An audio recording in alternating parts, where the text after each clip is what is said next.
animal messages with Julie. Okay, Cassidy just said, she's the redhead back there, the Labradoodle. She just said, I'm not feeling well. Really? Yeah. So Cassidy, what's going on? I hurt. Okay, where do you hurt? My tummy.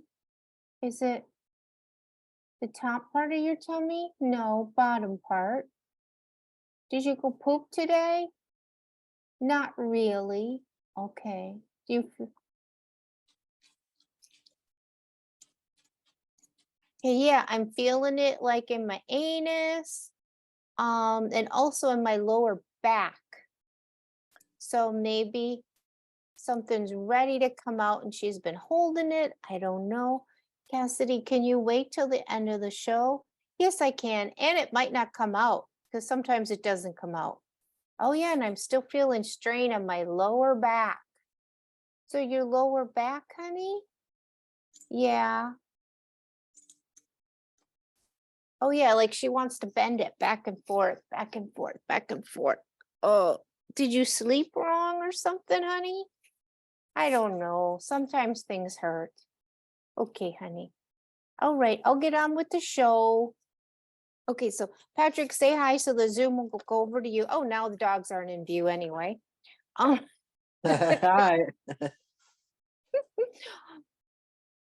There's a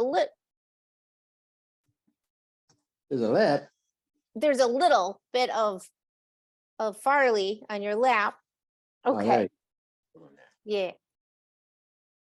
oh, There. hello. Okay. Yeah.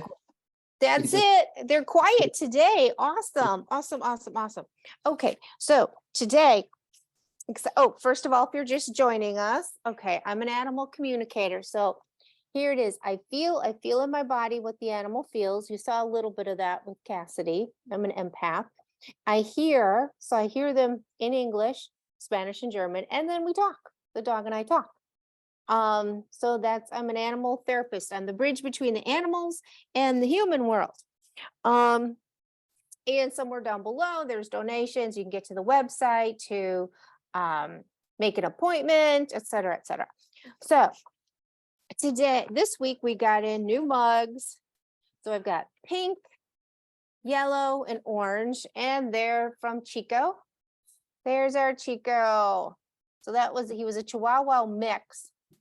And he dropped his body. So there's some more of the fuck off mugs. Yeah, so got those in. They're not given to every client because not every household enjoys that joke. So today, all right, I'm excited about this because I was watching PBS yesterday and there's a show and something came up about animals and people. And I was like, oh, okay. So it's on PBS. I'll back it up. Secrets of the Dead is the show. And this is episode 20. Okay. So in the United States, PBS, Public Broadcasting System. Okay. So the show is actually called, or the episode, Hidden in the Amazon. Hidden in the Amazon. And the reason I have this number down here, this 29.42, is that's where we're going to start watching it. Because that's where they start talking about the humans, animals, and how there was no divide. Okay. I'm like, I knew it. I knew I'm not the first animal communicator. At one time, everybody had this very thin veil between the humans and the non-humans.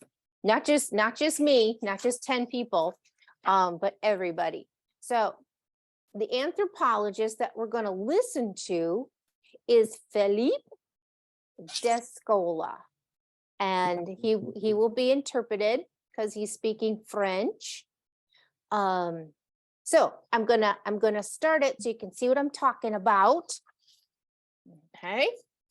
And you know I'm not great with technology, so then now I'm using my iPhone. I'm gonna bring it up on my PBS app and then hold it up to the screen. Okay. Where'd you go? History, my list, my station. My list, how about my list? My list, history. Thank you, Jesus. Show me where.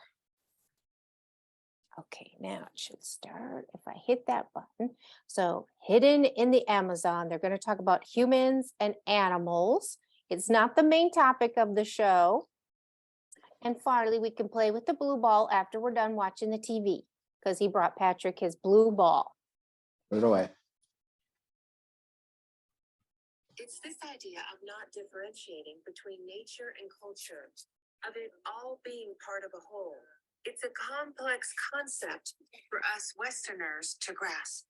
We have a very naturalistic society. We need to separate culture and nature to know where civilization is and where it isn't. But with the Amerindian, there is a continuous thread and ultimately no frontier. According to anthropologist Philippe Descola, animism was the predominant belief system for many Amazonian cultures. Animism. Animism is something I discovered during my fieldwork, when I resided for a few years among the Achua people in the deep Amazon. It is also when I discovered that most of the plants and animals were conceived by them as having an interiority, a soul, or in any case a subjectivity, a capacity for reflection.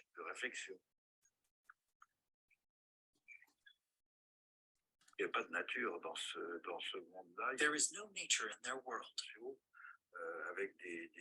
There are simply social partners with feathers, fur, leaves, bark, etc., with which the Achua people exchange daily, through magical incantations, dreams in which they saw these non-human beings addressing them, in the form of a person, in order to start conversations, dialogues, etc.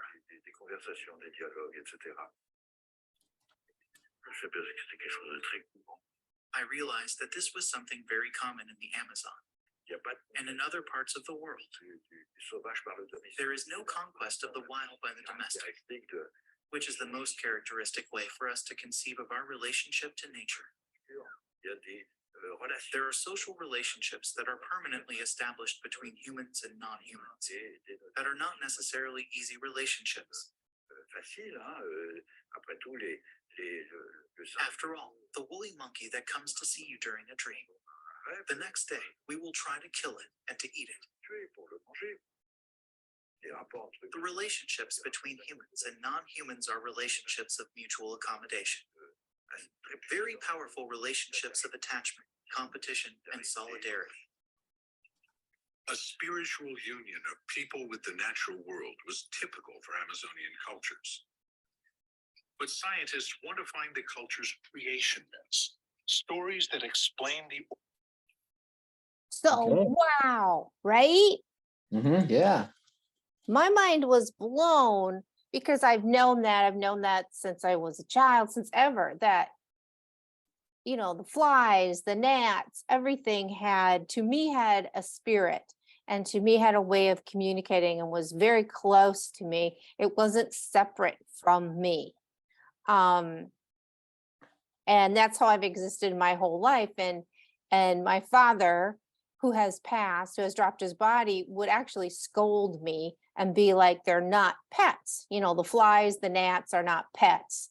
And even pets, you know, are not people. But I treated them like they were equals. And many times my parents didn't even make a comment. They would just walk away. They wouldn't even say, "Ah, we got a weird kid." They would just walk away.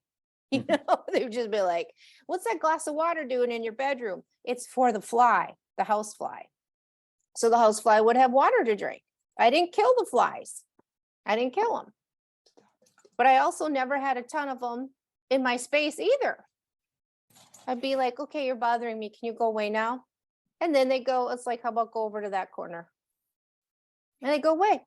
And back in the 1970s, I don't know how many of you grew up in the 1970s, but the moms were in the kitchen with those plastic fly swatters, killing flies. I don't care where you were in the United States, but your mom was in that kitchen killing flies with that nasty plastic swatter with dead fly juice on it. that hung on the wall, or it sat right on a table, handy. They wanted it handy. And I never would kill a fly. I'd like shoo them outside. Europe doesn't have as many flies in certain parts of Europe. They don't even have screens. But so, I was like blown away when I'm hearing that this whole culture. Now the show is about ceramics. The show is about, I took some notes on it. What here? 8 to 10 million people living in large, well-established communities in the Amazon in pre-Columbian societies. Pre-Columbian societies. So I think that was before the conquistadors got there. So before the 1400s. Okay, so we're talking about the area that they're talking about, and the whole show is Brazil and French Guiana and Suriname, like that corner of the Amazon. So and the notes on PBS say it was a home, believed to be a home between 8 to 10 million people. 8 to 10 million. So not like a few little tribes. 8 to 10 million people living in large, well-established communities. It's like, wow. So now they're digging up the pottery, which they think were urns for, and they're trying to dig up, that's what the show was about the people. And I also looked up, so 8 to 10 million people living in large, well-established communities, up to even 12,000 years ago, because there's another section where they found the drawings, and they're 12,000 years old. So a lot of this pottery is 7,000 years old that they're digging up. So Felipe was talking about during his lifetime, he met the people. There's no longer 8 to 10 million living in the Amazon itself, right? So he lived with people, and there was no line between human beings and non-human beings. And that's how I've seen the world my whole life, is there's humans and there's non-humans. Like I said, before, when I was in accounting, I'd be working on my spreadsheets, blah, blah, blah, blah, blah, blah, blah. And like anybody who works on spreadsheets and on computers, you get into a zone and you're barely aware of what's outside that zone, right? And you've got 2 screens or 4 screens and you're just doing your thing, right? So I would sense like an energy or something, a presence, right? I would sense presence, and I'd look up and there'd be like, and I would literally register it as human. There's a human. And it might be my office mate. It might be somebody who walked into the offices and needed some financial statements from me, whatever. So I register things as human and non-human. I don't really have a huge number of categories. And that's how I believe these 8 to 10 million people also did. So Felipe, being an anthropologist. So what is anthropology? According to Siri, in Wikipedia, it's scientific study of humanity, human behavior, biology, cultures, societies, linguistics in both the present and past. So his whole thing, Felipe, and you can see now that one picture they showed of him, black and white, he was a younger man, maybe 30, and now he's 60, maybe 70 when they're interviewing him. He's all gray-haired. So his career as an anthropologist is in the study of humans. So that's what he discovered in the study of humans, is this particular group of humans in the Amazon. There's no line between nature and us. And so he also used the term, I wrote it down, animes, it's got the word animal in it. Animas. Amerindian must be an Amazonian. An Amerindian, there's a continuous thread through humans and nature and no frontier. So there's no division between here's a human, here's nature. Animism.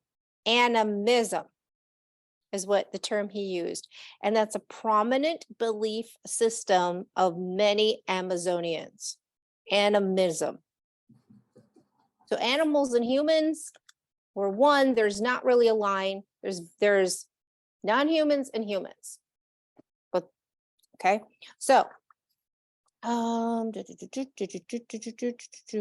thought it was interesting, and I took down some quotes in there that he said, they're social partners with feathers, bark, leaves, etc., whom the humans had interactions with.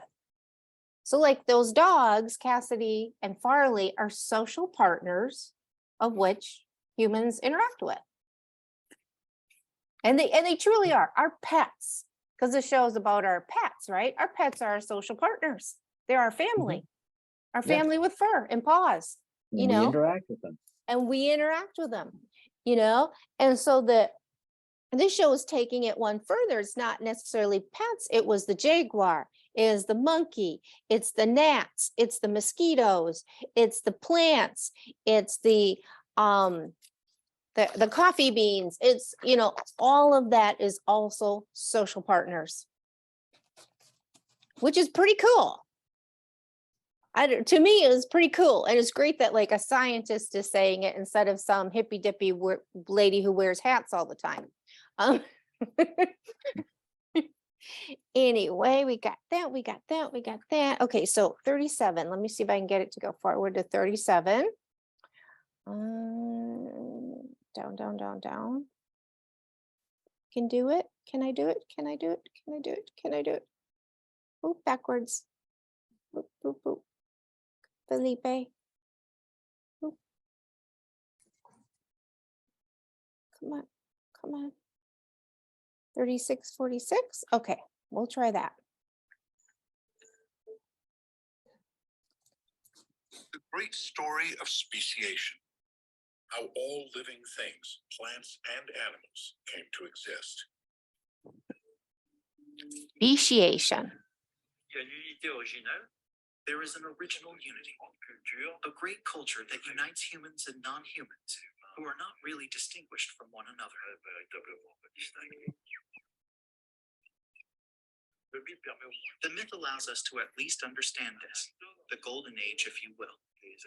A golden age where animals and plants behaved like humans, cooking, hunting, playing music.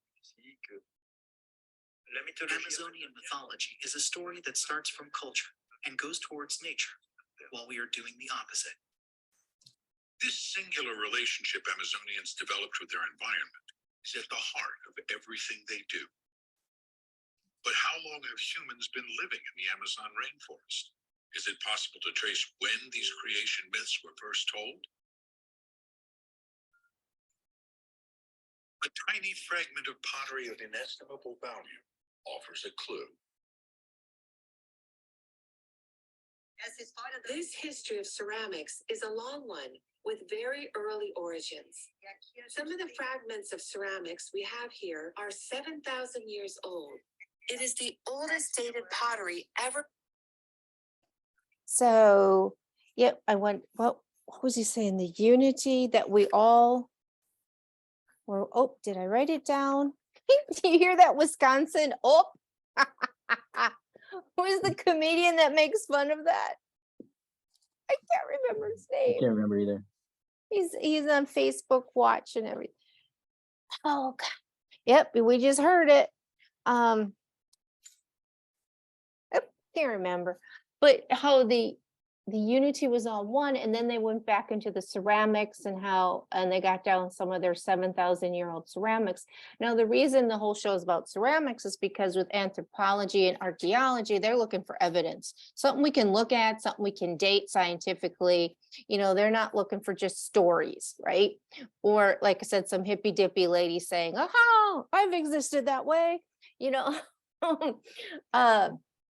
So it started where they're on these ceramics, they use animals like a scorpion to show the eyes. and they use movement. Like it actually does look like the ceramic, the picture is moving that they have painted on it, on the ceramics. So they're using the ceramics to try to get into what was the culture like.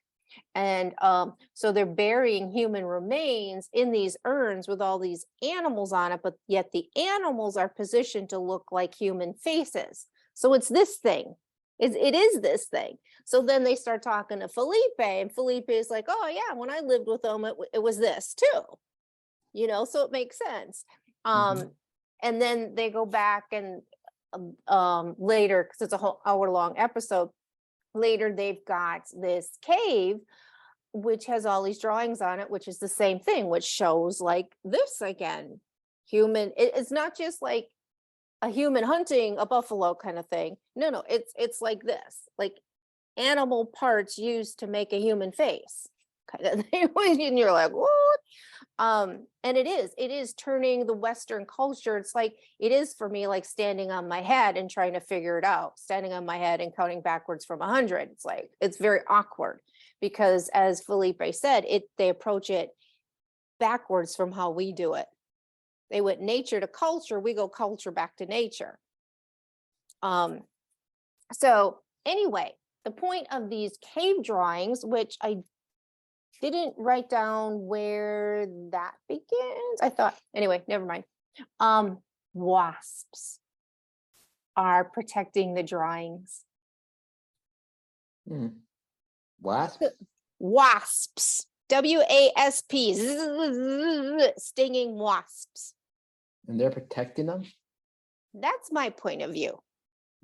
Okay. They didn't Oh, I say see. that. They didn't say that on the show. They're like, there's these drawings and there's a real problem getting to them because wasps are building their houses on them. So depending where you are, in the Midwest, we have paper wasps and we have mud wasps. I don't know what they have in the Amazon in Suriname. Okay.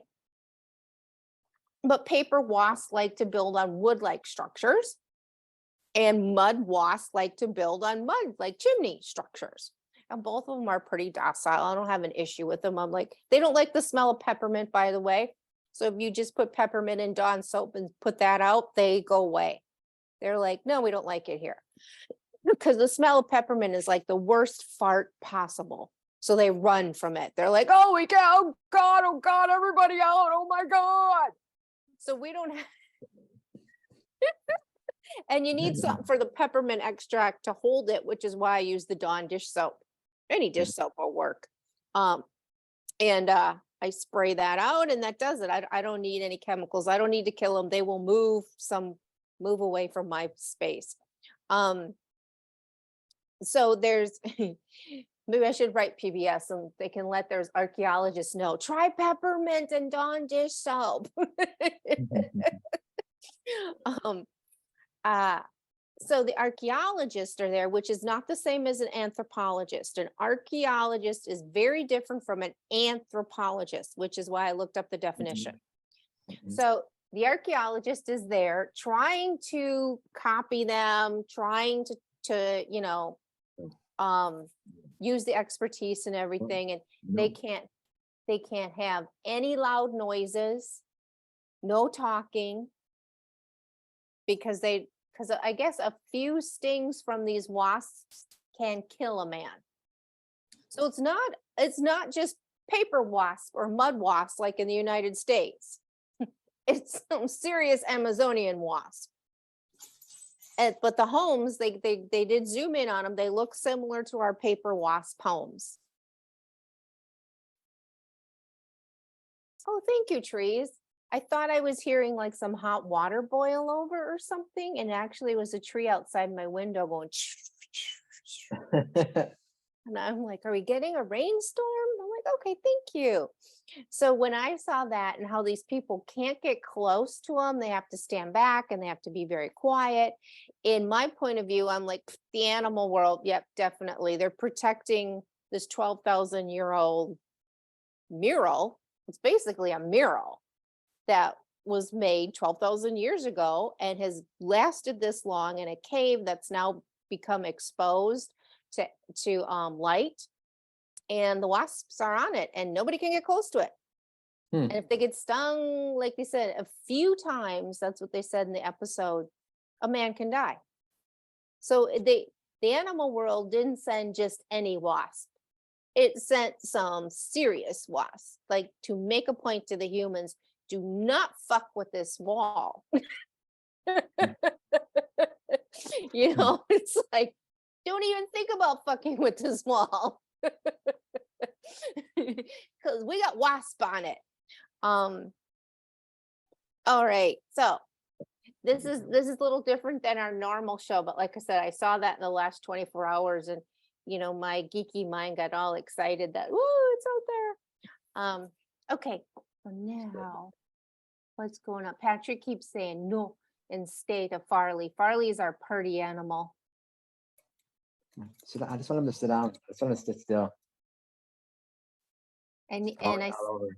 yeah, and his paw hand, listen to me, his hand keeps going to make sure the scratching continues. It's his favorite thing. Really? Oh yeah, look at this. He's enjoying it.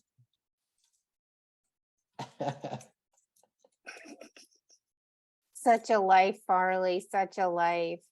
Yeah, eat, sleep, get scratched. Okay, so now Cassidy, your belly, how's your she said my tummy.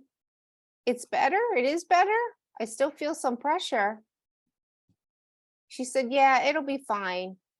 Feels like she might be a little bit constipated and is almost ready to come out.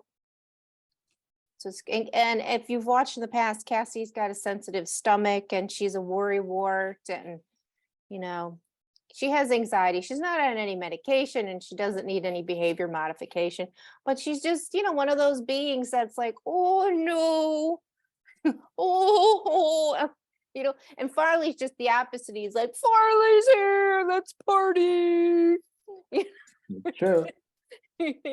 They're a good mix for each other.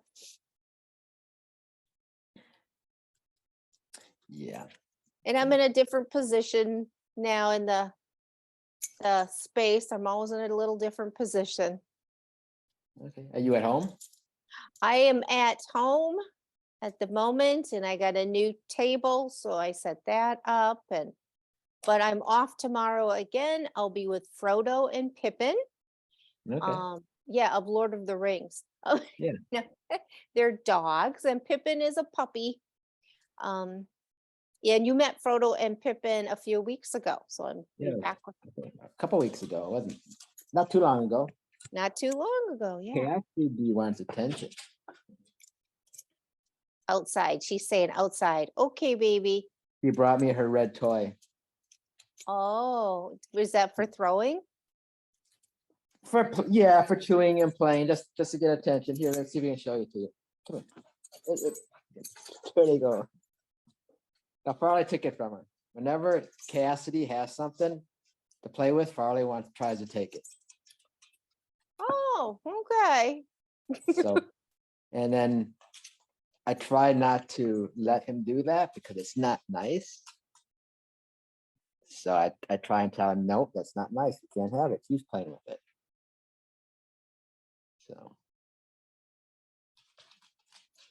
And so if she would let him have it and then she would go get the ball instead, he wants the ball. It's just like a child. I want what you have. I don't care. You know. And I just asked him, and he says it's a nice toy. It's almost like her having it brings it to his attention. Like it's and now he's like, oh, nice toy. I'll take that.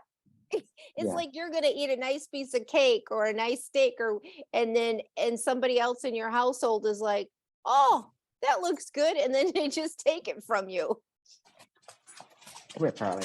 Come here, Farley. You can't have that. No. Because you took it from Cassidy. There. No. And he said, but I can take things from her. She lets me. Yeah, she does.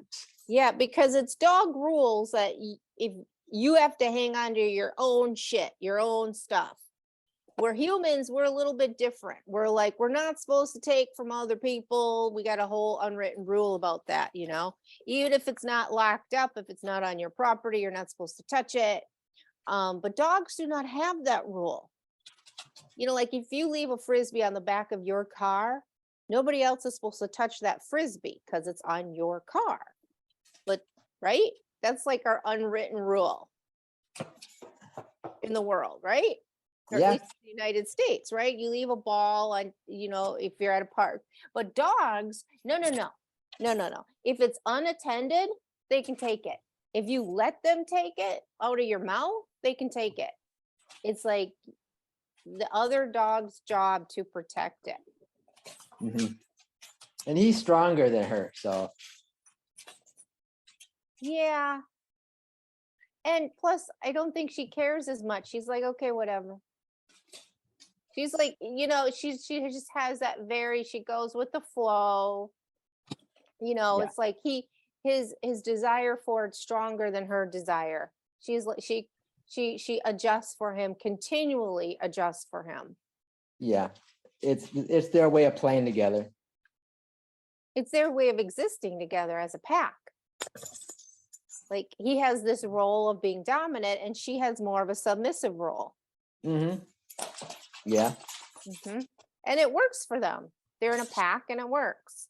Mhm.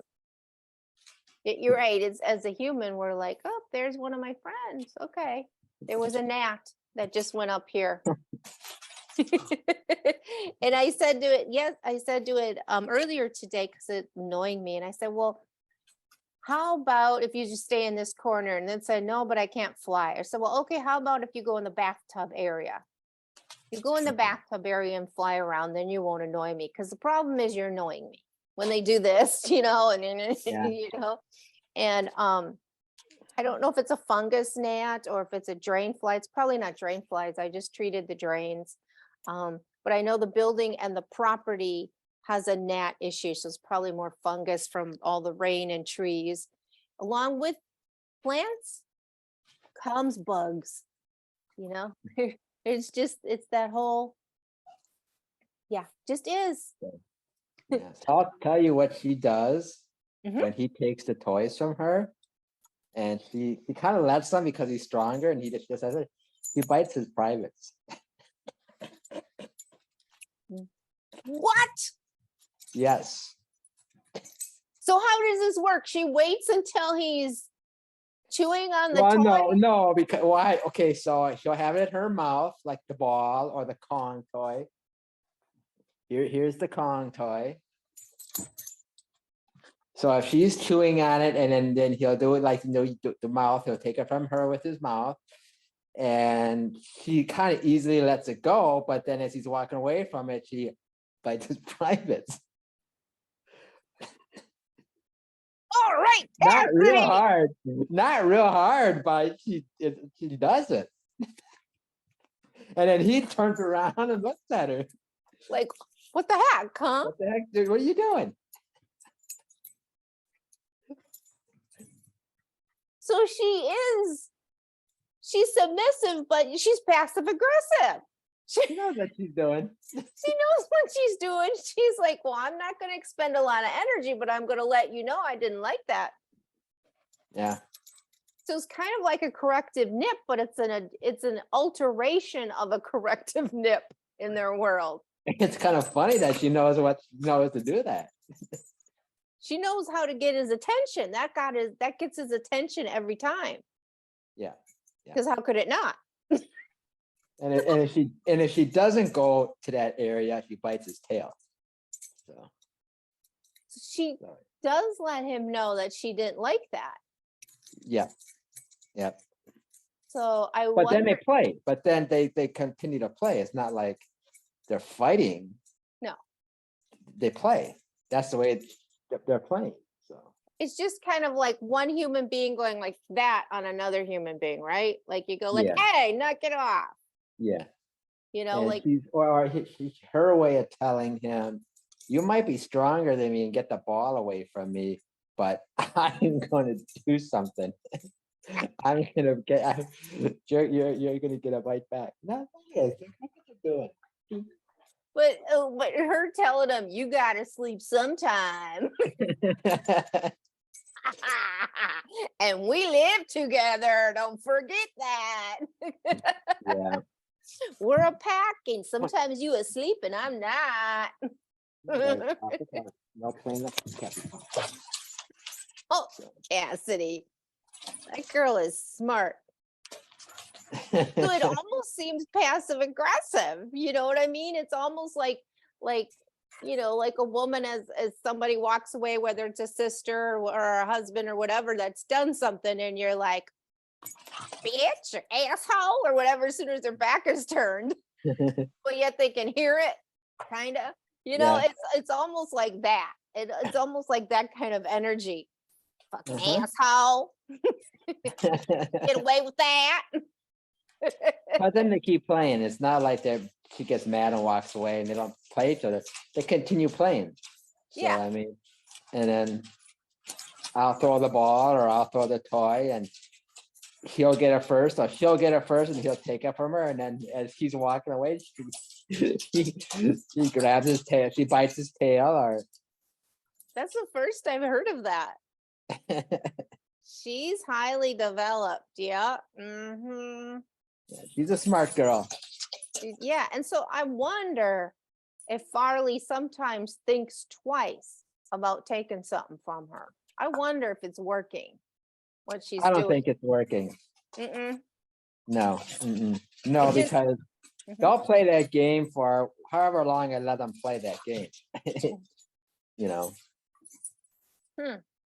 And she's not doing it hard. She's just because she knows she's not gonna hurt him. You know. So she just her way of I don't know what she's thinking. Communicating that she didn't care for it. Yeah. That if you're gonna take my toy out of my mouth or take it right from where here, then I'm gonna corrective nip on your bottom. Yeah. They keep bringing Patrick toys and like dropping them in his lap there and being like, Yeah. okay, That's it. We want to play. we want to play. That is interesting. I'm asking him, Farley, what happens when she nips your privates? He's like, my testicles? Yeah, that area. He said it doesn't hurt, but it gets my attention. I don't know why she does it. Farley, she does it because you took the ball out of her mouth and she doesn't like that. Oh, I didn't know that. I don't know why she was doing that. It was very confusing. Because she doesn't like you taking things out of her mouth. Oh, then why did she let me have them? Because you're bigger, dumbass. Oh. Yeah. She doesn't want to fight because she's smaller. Oh. But I'm younger. I know you're younger. And she's smarter. I know she's smarter. But smarter and older doesn't mean she can fight you. Oh. Come on, you. Maybe I shouldn't take things from her. You think? Someday she might not be as gentle with your bottom. Come on. Oh, I just thought she was weird. Well, nope, she's got a purpose there. It's a few seconds after you take something out of her mouth. Oh, yes, it is. That's true. It is. Okay, Farley, I'm going to talk to your dad again. Farley didn't have a clue. Yeah, he doesn't like it when she does that. I can tell he doesn't like it, but he doesn't nip back at her. He just kind of turns around and Like, what the kinda- heck? That's what what he the just said. He just thought she was weird. He didn't know why she was doing it.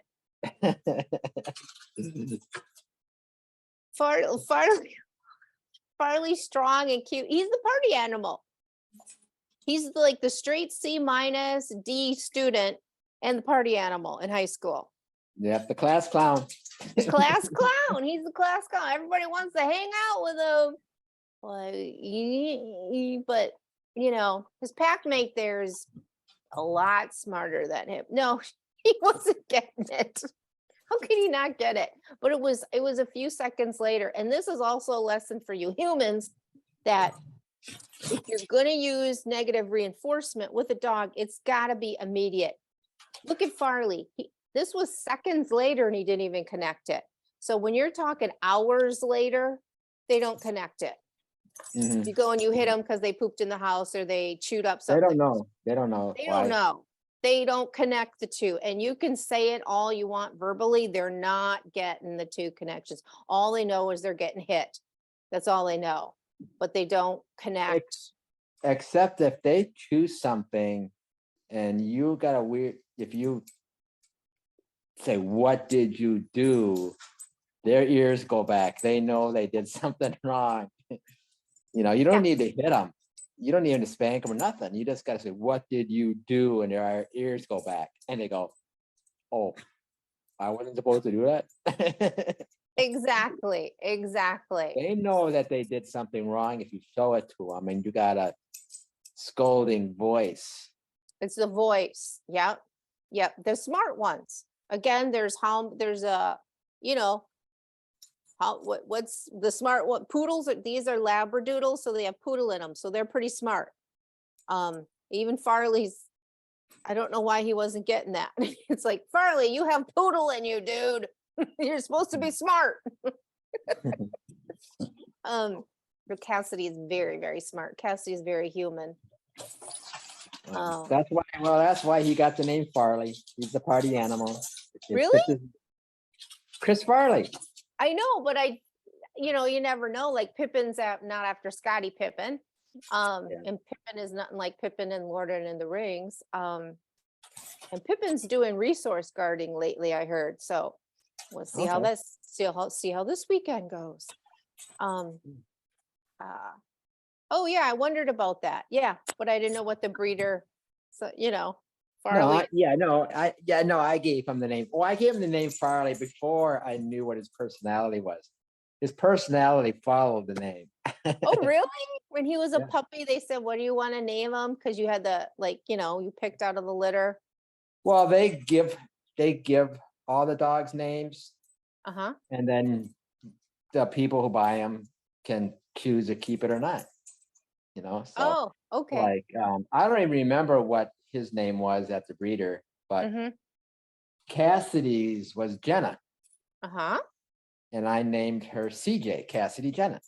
Yeah. I kept the name they gave her as the middle name, and then I gave her the name Cassidy. Yeah. CJ. Yeah. But I Farley don't remember what they named Farley. Hmm. They always have a theme. Like they went through the all A names or all B names, and then they did like Disney names, and they've done like things like that. Every litter has a theme. But it gets changed. It's changed. Yeah, each litter gets a new theme. But Farley is definitely like Chris Farley. That's what I was thinking, but I don't want to assume. He is so much like Chris Farley's movies. Anyway, I never met Chris Farley, the human being. No, but his movies. He's a comedian. Yep, his comedian and many of his movies. He was like the party animal. He played the party animal that wasn't too bright. Yeah, that's what he played. And a lot of those were from what, 1980s, early 90s? 90s, 2000s. Yeah, and he passed on, I believe. He dropped his body, I believe. Yeah. So now he lives on in Mr. Farley over there. Mr. Farley the Labradoodle. And his part of Farley's hair is growing out good, because remember he had got a slowly coming out. Yeah. A short haircut because he had mats in it, being a Labradoodle. It's growing a little differently. And then Cassie got groomed yesterday, just her face and paws, but they didn't quite take enough off. Cassidy, come here. Cassidy, come here. I want to see your face. Come here. Can't see it, but she had her face trimmed around her eyes, so she could good. see. She can see again. So that the poodle starts growing out in her, in the Labradoodle. Yeah, but she's probably in about a month. She'll probably have to get a full grooming. And right now, she's trying to dig under that blanket or wash her face or something. Itches. She does that when her face itches. So that's her way of scratching her face. Aw, yeah, she's sensitive. Her tummy is sensitive. She's sensitive, and they have the same parents. Farley and Cassidy have the same parents from the same breeder, same parents. Well, they were actually two different parents, same breeder, Oh. but they weren't the same parents. Oh, they weren't. Okay. No. Well, then that makes a lot more sense. Because Farley's so hardy and Cassidy is so sensitive. Like Farley could eat a whole thing of like Halloween chocolate and he probably wouldn't die, and it'd probably digest even the wrappers. You know, whereas Cassidy'd have one lick of something and she'd break out in hives. Yes. Hey, sweetie, there we can see it now. Face. And we're doing butt scooting on the couch. I The don't know. couch. On the couch. Guys, settle down now. Get down. Okay, so They're we're getting gonna- wound up. They're we're up- starting to get yeah. all wound up. Yep, we're gonna say animal messages with Julie. See you next week.